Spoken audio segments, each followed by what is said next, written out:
Always the giggles, Mr. Jacobs. It's funny. Yeah. Good morning, all, anyway, and welcome to this week's recruitment discussion with Jump. I'm sure you've heard the delights there of Mr. Jacobs and Mr. Pye laughing at each other. We're not too sure what they were laughing at, but they were giggling away like small children, but there you go. So this week, what we're going to discuss this week, one of the biggest mistakes that agency owners make is promoting their big billers. So we're going to ask the question is, why is this still a big mistake and what can we sort of really do about it? But as usual, let's sort of push into some stats. It's quite an interesting week this week, so I think that lots of managers might not turn up to this out of fear of what they're going to hear. But these are some of the stats about poor managers and what happens when you promote the wrong people. Nearly 30% of employees believe their manager lacks team building skills. 17.9% of employees say their manager lacks feedback skills. And 10.6% of employees said their manager lacks any delegation skills.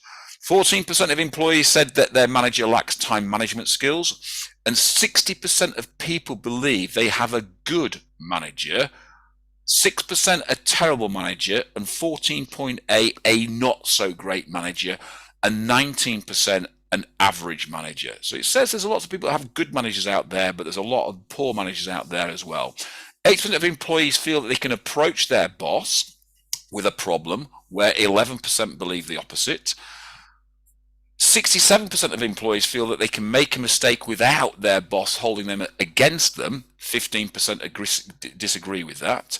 75% of employees feel that they can easily approach their manager and ask for help, where 15% don't. 59% of employees feel their manager would never act in a way to undermine their efforts, where 24% believe their manager would. 70% of employees feel their manager value their unique skills, but 15% don't. And finally, 43% of employees don't believe their manager play favourite, where a staggering 33% said their manager absolutely does play their favourites. And the final one, 69% of managers are uncomfortable with communicating with employees. So this week I've got Dave and Paul with us. Unfortunately, Heather has COVID, so hopefully she recovers very, very quickly. I know she's sort of saving her voice a little bit for an REC meeting this afternoon, but she has COVID, so we wish her all the best and hope she recovers as soon as possible. So, guys, very quick question. Okay, to kick off with. Last week's webinar, or the week before last, because that was the expo last week, we discovered the fear of not promoting Big Biller was the main reason why business owners promote them irrespective of skill. It was the fear of not promoting them. So let's explore that a little bit further. Where does that pressure come from? Where does the fear of not promoting a Big Biller actually come from? I mean, I'll kick this off. I think, in a sense, Howard, it's a fairly obvious answer. Very few businesses, recruitment businesses, have a large number of high billers. Most recruitment businesses have a small percentage of their consultant population that bill at a very high level. And of course, for any recruitment owner, making sure you've got those good-looking revenue streams coming in consistently is vitally important. So, you've used the word fear, and we talked about that last week, the fear of not promoting a big biller. So the actual obvious answer is the concern here is related to failing to promote them and then upsetting them to the extent that they then threaten to leave or in fact leave, or at the very least become just disruptive and perhaps even more maverick than they've behaved in the past. And I think that drives an awful lot of people into promoting high billers. The other thing I would add, and I think Dave will probably pop in here, is that there's always been this view in our industry, and as you know, I've been doing this for a rather long time, that the qualification that you require to become a manager is the ability to bill at a high level, which I think in the modern era we recognize as being relatively irrelevant, because it's a completely different skill set. If you've got a big biller who has management ability or the prospect of being a good manager, wonderful, but it's not necessarily mutually mutually applicable. So I think there's two things driving it. The view, and it's a long-held view, that big billers become great managers, not true, and that if we don't promote them, then we run the prospect of them leaving or becoming highly disruptive. Yeah, I mean, I agree, Paul. I think this fear of upsetting the big billers when they account for a certain percentage of the business seems to be what's behind the worry about promoting them. And mainly that's because there actually isn't a plan for the role that person occupies or for that individual person. So there's no L&D plan, there's no development plan, there's no people plan. And so it's a surprise. So rather than saying, actually, you can go on and bill and carry on billing and billing, and you don't have to be promoted, you don't have to become a manager, you can just follow on your career that way, if that's the way you want to go and that works well for the business, that doesn't happen. And suddenly, I had a person at JM Group who was first class and billed £1 million. Wow. Didn't ever want to become a director, didn't ever want to become run the office or be an office manager or whatever, but did want to be able to retain the ability to earn really well, which she absolutely deserved to do, because she was billing well, and was happy in that role. So I think you've just got to have a plan for each person, and if they want to carry on billing well. Also, I wouldn't assume that you can't bill well and become a manager, but it just depends on how you reward the people. I think a lot of it, to me, sort of stems around that, that fear is because we haven't got an infrastructure in place that allows the big biller to choose a career path that is suited for them at their time. And I think sometimes we almost force the big billers into a management position because we feel that they will be able to, rub their magical skills off on everybody else as a manager, and then they'll create loads and loads of other big billers, which I think absolutely never happens or very seldom happens. To me, it's about having the true infrastructure which gives the manager or gives the big biller choices of which areas they can go down, whether they want to go through managements, carry on billing as they are, or whatever else that we can create for them. And I think sometimes we strangle big billers by not giving them enough options and only giving them one option. And obviously that internal drive of anybody is promotion. What's the next promotion? What does that look like? And sometimes the big billers are driving for promotion to become a manager because that's the only next step that they can see, rather than having a different career path that might enable them to carry on billing at what they want to do, rather than being forced into a management position. And I do think sometimes some big billers feel that they are forced into a management position rather than that they are taken in a position because that's what they actually want to do. Yeah, I think you make a great point, Howard. And I think, thinking back to my history in the industry, I think that there were limited opportunities to move forward. You went from being a consultant to a manager. That was it. There were no other options. And so, a lot of people do reach that point where they think, well, I don't want to carry on doing this for the rest of my life. What's next? Management. Well, it doesn't, as we said a moment ago, follow that you've got the skill sets or indeed the mindset to do that. So I think you make a great point. So let's look at that in a slightly different way then. Let's look at a business that's trying to build a management structure. They're trying to build a management team. How do you build a management team then that doesn't alienate your big biller if you don't believe that big biller should be part of that management team?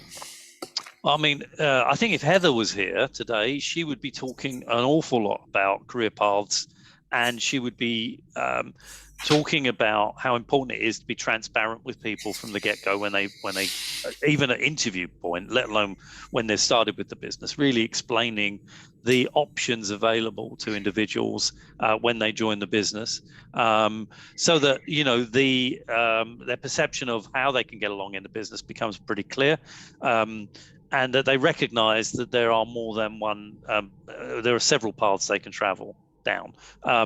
I think importantly, as you start to work in the business, as an individual starts to work in the business, then we then get again to a Heather point. You'd be talking here about the regular conversations, regular meetings, the one-to-ones, the quarterly reviews, the annual appraisals, a whole range of coaching and training and so forth that needs to be brought into play to apply those things to an individual and see precisely where their careers can take them. I think we tend to be very one-dimensional in our industry. We don't create different layers, different management options for people. There's a sort of classic way to progress in recruitment that's always been evident in all the years I've been doing it. And I think these days, particularly when you look at the way in which we need as an industry to market ourselves, the way in which we need to coach and train people, there are, if we give it some thought and imagination, there are a number of different options for people. But let's be very clear. Just because as a big biller, you don't want to go and become a manager of any kind, that's not something to be ashamed of. We don't need to put people into a position where they feel they have to jump forward in order to get that next level. There are ways and means of keeping people in businesses at big billing level that can give them the kudos and the level of pride that they need in order to sustain a career in the organization. They don't have to feel they're failing because they're not going forward. We can still make them feel very valued in a business if they wish to stay in that current role. I think some of it as well is about expectation management, and that's of the owners as much as it is of the big billers. Is it their expectation that a big biller, however she or he is described or whatever she does, is it that they do want to do that as part of their career? Yeah. Also, what does the business need? Because that's the bit of training and coaching, Paul, that you're talking about with the owners. Exactly. Because a lot of the companies that we work with have less than 20 people. So there aren't going to be that many management roles, and there may be better people in the organisation that are suited to leadership or management, and obviously there's a difference between the two, and that isn't the big biller. And the big biller is incorporated into the structure of the organisation. But it starts with the owner or the founder or whoever is leading the business, just making sure that the structure is the right one for them to grow their business or for them to sustain the business that they've got. So it does not rest on the big billers as well. I think in that light, then a lot of owners in that sort of 10 to 30 man businesses or people businesses tend to fear, if they don't promote the big biller, that they haven't, what's the big biller going to say and what's the big biller going to do if they feel alienated. And I remember sort of running 10 or 15 offices. So you've got sort of 10 or 15 small companies basically that you're operating with. And what we started to devise was a mentee and mentoring program. So rather than having a big biller moving into a management structure where you didn't want them, but you still want to listen to them, we had senior managers from, different parts of the group actually managing and mentoring that person, but then feeding back some of their ideas and suggestions into the management team so we could push those into the management structure. But also then what we had was the big biller mentoring some of the junior people coming through, but based on just their sales skills. So again, we could start to see what they were doing and start to develop whether they want to go through that management spine or whether they just want to carry on being a big biller. And it was interesting. Some of the big billers loved that opportunity to mentor other people and help them grow and scale. Some absolutely didn't want that and just wanted to be single billers by themselves and didn't want anything else. And the odd one of them actually generally wanted to go into management. And it was interesting when you actually start to push. A lot were saying that if it was just the management structure we could go into, we generally may have left.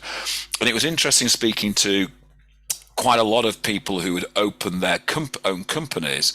They opened their own business because they would rather manage themselves than be managed by somebody else in a management structure or manage other people. And I've got one or two clients who are single businesses where there's no one else in the business because they just didn't want to manage people, and that's where they felt they'd been trapped and been pushed into management. So I think to build a management structure, you have to have the right people in there, but not to alienate your big billers. I think you still need to listen to them, tap into their knowledge, and help them other people tap into their knowledge.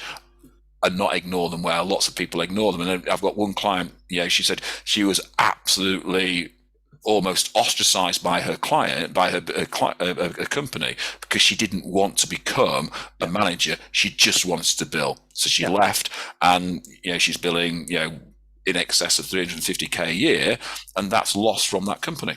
If you remember, Howard, I can't remember the guest's name now. You'll know. I think you'll remember. We had a woman on about 2 years ago on the webinar who was really scathing about the fact that she had been forced into managing in her business, and had decided as a big biller and felt really sort of crowbarred into it, and as a result left and set up her own business and had done really well. Do you remember that? That's exactly what I'm talking about. Yeah.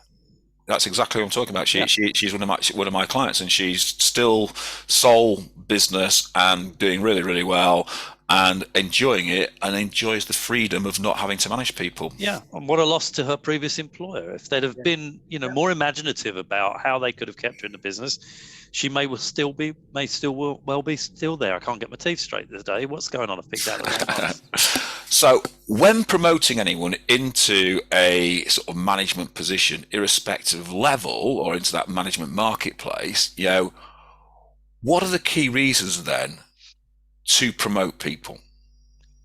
Look, I think this comes down to being very, very clear about what you are looking for when you're looking for a manager. And this is having the framework in advance, being aware of what the skill sets are that you're seeking. To Dave's point, how do those skill sets, how does the structure of that role fit in with the company's culture, the behaviors and values, the vision, where the business is going, and so forth? It needs to be carefully thought through and constructed. You need to really understand, have a strong grasp on what skills and attributes are required. That's the first step, surely. And then I think it's really about identifying people in your business who appear to have the correct skill sets and attitudes that are going to an extent match where you hope to push them or propel them. And I think it's having that clear understanding. It isn't about the knee-jerk reaction that happens very often, where somebody leaves and the next in line, either the person that's been there longest or the highest performing individual, is thrust into that role, and off they jolly well go. And too often, I'm afraid, that what happens in our industry is people are prepared for failure because we push them into these senior roles based on their competence as a consultant, without any adequate coaching or training in advance of them getting that opportunity, without any deep thinking about what skill sets we're really looking for. So we're pushing square pegs into round holes, and lo and behold, months later, we find ourselves with somebody who's not performing well as a manager. We end up with a higher level of attrition, people leaving that individual, they don't want to work for them. A miserable individual who was a pretty happy individual prior to being given that promotion, and then ultimately somebody leaving. That happens, I'm afraid, and it's always happened pretty frequently in our industry. So it's really about having a well thought through plan. It's making sure we have real thought and process around job descriptions, what we're looking for, and then a very clear plan as to how we're going to get people into those opportunities, so that when we do promote them, and we're right about promoting those people, they're correct for the jobs, they have a great chance of success. And it's what they want to do, which is what we've said a moment ago. Not just because it's a role, a promotion, more salary, a nicer glossy job title, but something they really, really want to do. And I think back to my early years as a consultant, I really wanted to be a manager. I was very clear in my head. I knew why I wanted to do it. I felt that I had the right skill sets. I actually thought, and I was correct, that in my first 12 months as a manager, I'd earn less money than I'd earn as a high billing consultant. And that turned out to be the correct assumption. In my first year as a manager, I did earn less, but it didn't bother me that much. It's what I wanted to do. It was the career path I'd chosen. It's what I felt I was suited to. So I was quite clear, even as a young guy, that that's what I wanted. I think it's about getting close enough to people to understand where they want to go, what their drivers are.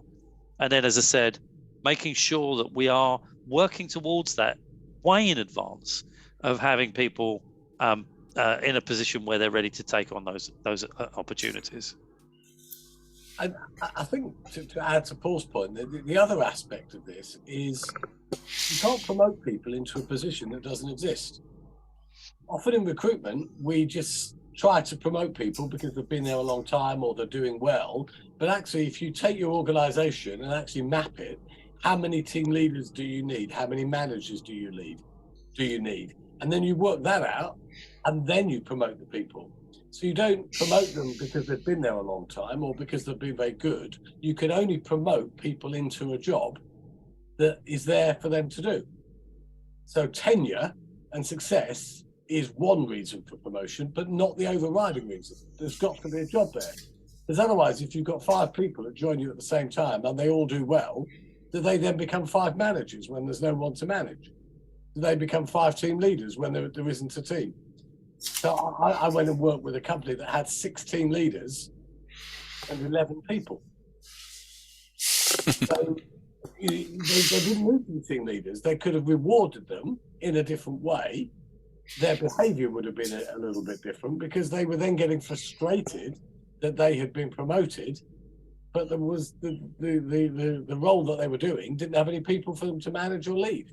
So I think we don't have to assume that you have to promote people if there's no job for them to be promoted into. So it goes back to that vanity, doesn't it? Vanity between, the glitz of having a certain job title or the glitz of a certain salary. And what you're saying there, Dave, is that you could have increased people's salary, but without having to give them a job title of team leader or whatever it be.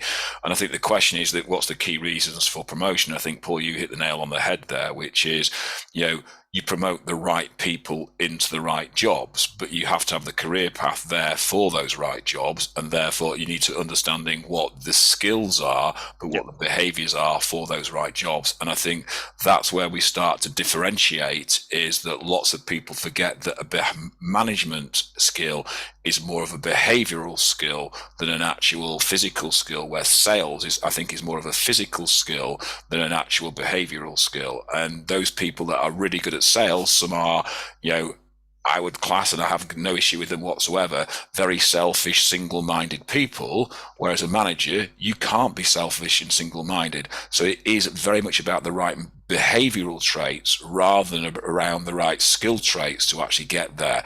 And I think that lots of really good leaders, it is the soft touch that they have with people that actually creates a better performing team from there. So we go back into quite a lot of webinars that we've talked about. We just discussed the virtue of building a career ladder, and we've touched on it twice already in the questions that we've asked. So based on performance, figures and behavior, how do you shoehorn then a big biller? And I'm using the word shoehorn on purpose, but how do you shoehorn a big biller into a ladder if it's not down the management spine? So let's be very clear here. I mean, you've used the word deliberately, shoehorn, and I'm sure you have done that on to be a bit provocative, because the last thing that you ever want to do is shoehorn anybody into any form of management or any role, because doing that against somebody's will, pushing them into a position where they have to take a job, is always going to end up in an unhappy place. So it isn't, I know you've used that word deliberately just to get the conversation going out, and it isn't anything anyone should consider doing. I think, you can use, and you've made the reference to it, the attributes or the attitudes of big billers in a very positive way in your business. You've said it, and I was going to say it myself, that not always, it's not exclusively the case, but very often, big billers tend to be very self-centered, selfish. I'm sorry to say that word, but it is true. They can be avaricious. They are highly focused on their own success, and so on and so on. And of course, it's almost the entire opposite in terms of attributes that you're looking for in a great manager. Great managers, as you rightly said, Howard, are selfless, place their people in front of their own interests, want to develop people, want to teach people to grow, to become at least as good at the job as they are, and so on and so on. So how do you utilize a big biller's attributes to the benefit of the business without shoehorning them into a role that they're not suited to? And I think that these kind of people are terrific role models in many respects. You may not want to exhibit similar behaviors sometimes, but you do very often want to mimic the way in which they go about their jobs, because there's a reason why they're big billers. They're big billers because they do what they do extremely well. And it's important to understand what attributes do they have that have established them as big billers consistently. Can other people around them learn from those skill sets? Can we use their natural attributes to enable others to listen and learn and develop their careers, and take on board some of those brilliant attitudes that they have? And I think there's a space for people who can give that mentoring. Dave mentioned it earlier, mentoring others, developing other people around them without necessarily pushing them into a position where we're asking them to be selfless, to facilitate other people's development, which is not normally the natural ground for big billers to inhabit. They're not keen on that. You know, Dave mentions this brilliant biller who presumably was earning £200,000-300,000 a year. Yeah. And fair play. If somebody's billing £1 million, good luck to them. You know, who listening here wouldn't want to be paying £200,000-300,000 to somebody billing a million? So, but do you want to then push that person into a management role that is then where they're likely to earn a lot less than that? The answer is they're not going to want it in all probability. So how do you use their skill sets to enable others to learn and become maybe not £1 million biller, but to really get to their full potential? And I think there's all sorts of methods of using it in coaching and mentoring areas that would enable them to feel important in the business, which they will be. They are important and highly valued. If it's about job titles, let's look at job titles too. But just because they want to remain as a big biller, goodness knows, wouldn't we want to make sure they stay continuing to do that without pushing them into a position that becomes untenable for them and untenable for us? And I was reading a business book a while ago, and it had the story of Johnny Cochran, the US lawyer who was famous for being O.J. Simpson's lawyer, and famous also for the most famous defense and legal phrase in US political lawyer history, which was about the glove. If it doesn't fit, you must acquit. And that was the whole case. And it's the same for big billers. If they don't fit into the role, don't promote them. It's very simple. Don't shoehorn anybody into anything. If it doesn't matter how good they are, if they're not right for the role in which you're going to promote them into, don't do it, because it can only have harm for the person and harm for the business. So for me, I know you use that word shoehorn deliberately, H, but I just wouldn't do that at all. And then it comes back to the mentoring and the coaching of that person, to how they develop in their roles, their careers. And also, and before we forget this, there's also a customer involved in this discussion. Because where they're building and where they're billing big business or big money will be with their customer. So if you promote them into a management role, do they lose the relationship with the customer? Does that go to somewhere else? Is there a danger there? What does the customer have to say about it? There's a triangle. There's three parts of that triangle in there. Yeah. And often we talk about the career of the individual, but actually as an agency, we've got a responsibility as well to the clients that we serve. And if that's the best person to carry on with that client and they want to do that, then maybe that's the right position as well. Yep. So this is where I'm going to slightly disagree with something that you said a little bit earlier, Dave. So I think we should create... So there's no... I've got a contract here. Okay, well, my contract says I can. So what I'm going to say is that we create a career structure, and sometimes we create, as Paul alluded to, a very flat career structure of, you go from, junior to recruiter, senior recruiter, team leader, manager, etc. And that's it, that's the path. Rather than creating here's a management path, here's a sales path. And I think sometimes a big biller gets to that position where you have to create something for that big biller that either allows them to carry on as they are, but makes them feel good about that they are progressing from a corporate point of view. And I think sometimes that's what you said. You said you shouldn't create a position that's not there. I think sometimes we have to create a position for these big billers to accommodate their skill set and accommodate what they are. And I'll go back to sort of Robert Half. There was a guy in America in the Robert Half who was billing, $2 million a year, absolutely knocking it out of the park.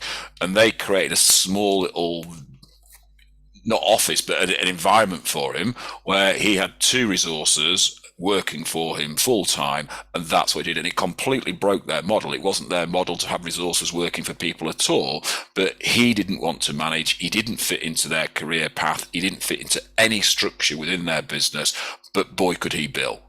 And Right. they looked after him like you wouldn't believe, to make sure that he was kept on billing, and they furnished him with things that he needed and created a completely almost autonomous division of him on his own within the business, purely because of his billing capabilities.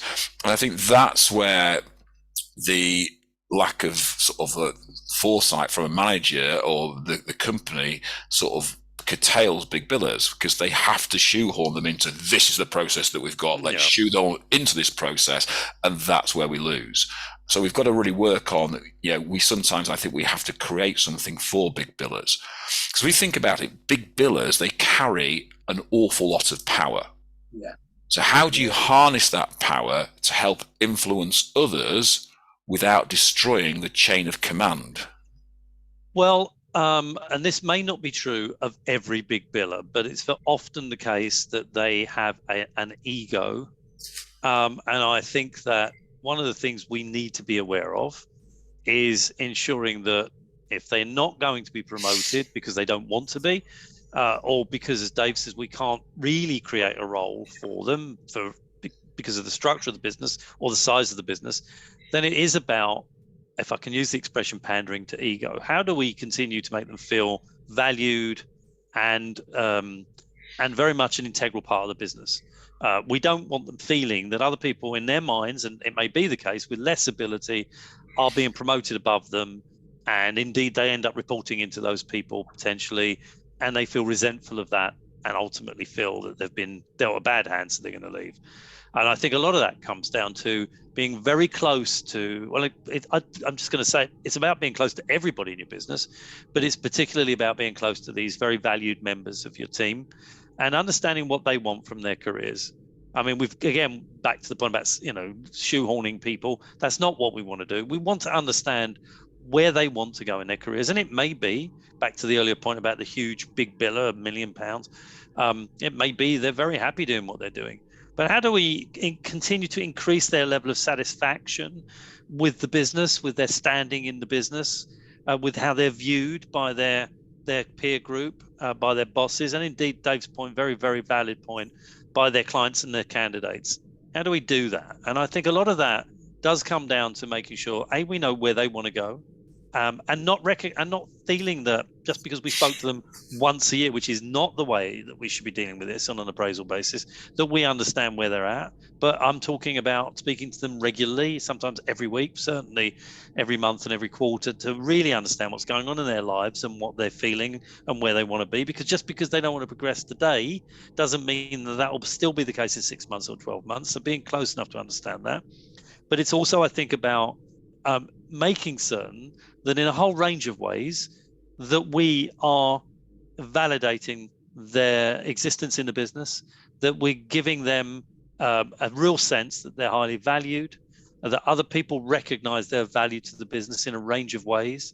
And if ultimately they are, in a sense, stationary, they're not progressing to a different role, that they're invited in, for example, to senior meetings, to directors meetings, board meetings, if that's the case, and they're made to feel correctly as important in some respects as other people that manage staff. If you fail to pander to their understandable view that they are valued in the business, then they will feel isolated and kept out of the loop, and will ultimately feel that they're not valued and will take their services somewhere else. So I think it's a lot to do with making sure you're very and acutely aware of their egos, of their attitudes, and making certain that you're looking after them and taking care of them in a whole range of different ways, and recognizing that what they have to offer the business isn't just high billing, but what they can offer the business through their peer group and for other people in the business is a huge amount in terms of their knowledge, experience, and ability that can be shared with others. And there on that slide behind us is Mr. Starbucks himself talking about success is best when it's shared. Yes. And if you've got big billers, the idea would be to have other big billers, so that the one big biller doesn't just stand out because he or she is part of 2 or 3 or 4 or 5. So if they're really good at their job, and clearly they would be, then get them to share that success and put a plan in place. Whether that means being promoted or not is another question. But how they become, what is the DNA that's made them successful? Is it they've got a bit lucky, which is always true of many big billers? They do get lucky, they make their own luck, but they do get lucky because they've got a customer that's buying. I remember when I was dealing with Lloyd's Bank and I placed 3 contractors, and then they built a whole new centre in Park Street down there on the South Bank, and suddenly within a year I had 64 contractors. Oh, wow. And I was good that I was able to place the contractors, but let's be honest, it was a lot of luck. If I'd been dealing with NatWest at the time or HBOS or whatever, it wouldn't have been the same. So then it's about sharing that, and I think then you're involving them, you're having the conversations, and then other big billers or other billers will get to be bigger, and then the success is shared. So I think then what we're touching on is that conversation, isn't it? Is about the alignment of the big biller to the business and how the business then aligns with the big biller. Because what we talked about quite a lot during lockdown was how some of the big billers were not aligned to the business and were holding the business to ransom. And then we have a very different position. So if the biller is aligned to the business, then it won't destroy the chain of command because they'll understand what you're trying to do. If you're saying what you're saying there, Paul, is how you cater to that big biller and how you involve that big biller in the bigger decision-making process of the business to make sure that they feel part of that process. Yes. And then that doesn't destroy the chain of command. However, if you get a big biller that then carries all the power and then can destroy the chain of command, you have a question of what you do with that big biller, whether you promote, keep where they are, or actually remove from the business. And I think that's a very different conversation, but it's a conversation that we had an awful lot with some of our clients during lockdown, where some of the big billers were very, very demonstrable to the clients or their employer and what was going on. So that leads to a question: should you treat your big biller differently to any other salesperson? Oh, that's a tough question, I think, because I would like to think that we treat all people equally, that they are provided with great support and direction, that they feel valued, that our level of communication with everybody is heightened and high, that we are aware of them and their needs, both internally within the business and externally, and so on. I'd like to think that's the case. The reality is, and it's a bit like Animal Farm, isn't it? That, there's no such thing as equals, I think was the expression. Dave's better at these quotes than I am, but I think it's something from that. And I think that the truth is there are some people, let's be honest, and this is the way the world turns, who are simply better at the job than other people. And if the honest answer is, yes, you do need to treat these big billers differently, then I'm going to give it. I think you probably do. Because, as I've already said, I think they add something that's rather special. You could look at it from a sports perspective, and look at, say, football teams where they have a superstar footballer. Is that person treated differently? Probably yes. Are they paid more? Probably yes. And so on. So I think the honest truth and the honest answer is they are treated differently. But as I said, I think each person needs to be managed differently anyway, because you can't approach managing people with some kind of vanilla approach. Everybody's a different individual. Everybody has different personalities and needs. And if you're a great manager, you're very aware of that, acutely aware of that, and you're managing people independently and individually. So I guess it's a yes and a no from me. You've probably gathered from my answer. And my answer is a definitive, of course you should treat. There you go. Absolutely. They're doing something that is exceptional. They're doing something better than somebody else. Doesn't mean you don't treat your staff well, to Paul's point, which is very well made. You have to treat everybody well, but those that are doing something that is exceptional, is a better treatment. And it happens in all walks of life. It happens in all walks of business. It happens in the charity world as well. That's nothing unusual, and because also it gives others something to aspire to. As long as you're treating everyone fairly, with integrity and honesty, then there's I have no issue at all in treating your exceptional performers, big billers, whatever you want to call them, better or differently than others. But are you then classing two different sort of models there, Dave? And this is the bit that, we could debate for quite a long time, that you're creating elitism with that big biller, and therefore you're creating opportunity for people to snipe at the business. Why can they do that and I can't do that? Why can they do that, etc., which goes on quite a lot. So it's a really interesting question about, should you treat them differently? And I think, if you look at, say, although I don't like talking about Man United, if you look at what happened to Man United just recently, they brought their big biller, Cristiano Ronaldo, back to the business, didn't they? And they re-employed him, etc. And he was very, very poisonous within there, and they ended up having to get rid of him again from that point of view. But they treated him differently. They put him on a pedestal, and they're there, and it caused massive problems with the rest of the staff below. And, is that the sort of thing that you're trying to promote or not is a thing? Yes, you can treat them slightly differently, I think, absolutely, but to treat them completely differently, I think, is a very dangerous course to go down from that type of thing, because they are part of the business, they're part of the fabric of the business, they're part of the value of the business, they're part of the values that the business is promoting that you're trying to align. And so if you treat them very differently, does that not then destroy all your values? Well, it depends. I mean, the Man United one's an interesting example. We don't need to talk too much about football, but Cristiano Ronaldo expected to be treated differently, wanted to be treated differently, acted to be treated differently. He wasn't humble. That wasn't, from what we could see, and of course this is all press. Flip it the other way, look at Bukayo Saka at Arsenal. Yeah, the most humble person you could hope, yet he is their best player. He will be paid the most money.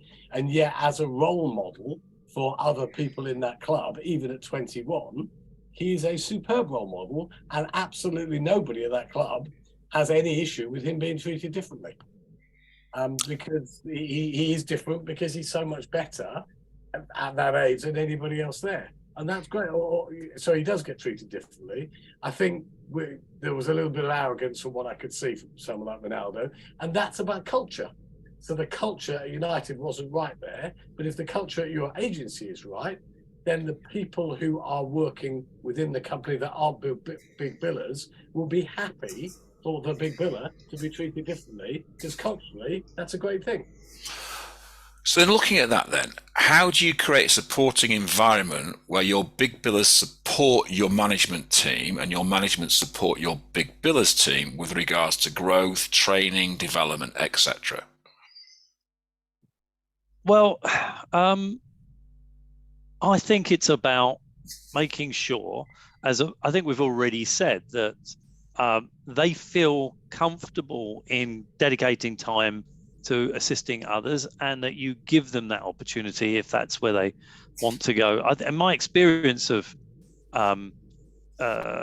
talking to the big billers and working in various businesses is that, if you go and speak to, and we're just talking here about big billers, but if you're talking to people that are committed to the business, we've made reference to the fact sometimes big billers can be a bit selfish, but actually my experience of big billers is often the case that they're very committed to the business they work with.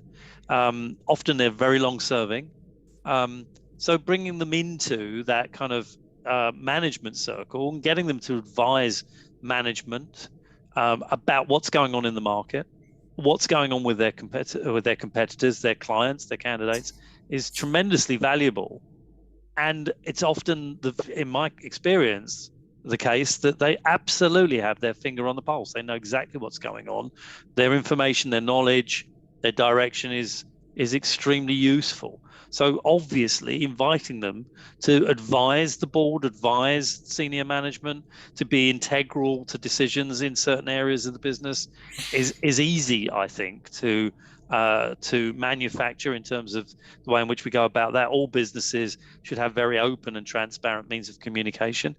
And it's very easy under those circumstances, I think, not only to drill into their knowledge and experience, but give them the very clear view, the very clear sense that they're adding value to the overall company, which of course they are doing. Dave?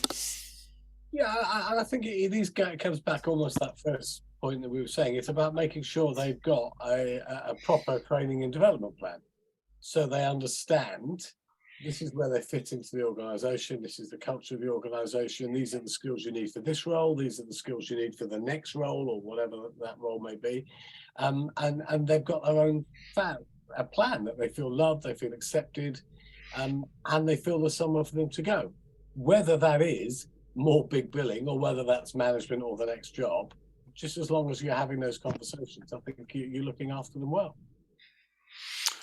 So I think it's about creating that environment that supports both the management and the big biller, and that's about then having that, you know, career ladder, career plan that supports that, but then having that coupled with training plans, but as your big biller, what you are expecting them to do besides just bill. And that's the bit where you talk about their individual role, that you could have a big biller that doesn't want to get involved in any of the training or any of the management decisions they want to bill, but you might have a big biller that wants to get involved in some of the decision making and some of the training, but doesn't want to get involved in the management of people. And that's about creating the right role for the right person, the right job description for that person. And I think that's slightly different than from shoehorning them into a career ladder by actually putting them into the right position and creating a role that suits them from there.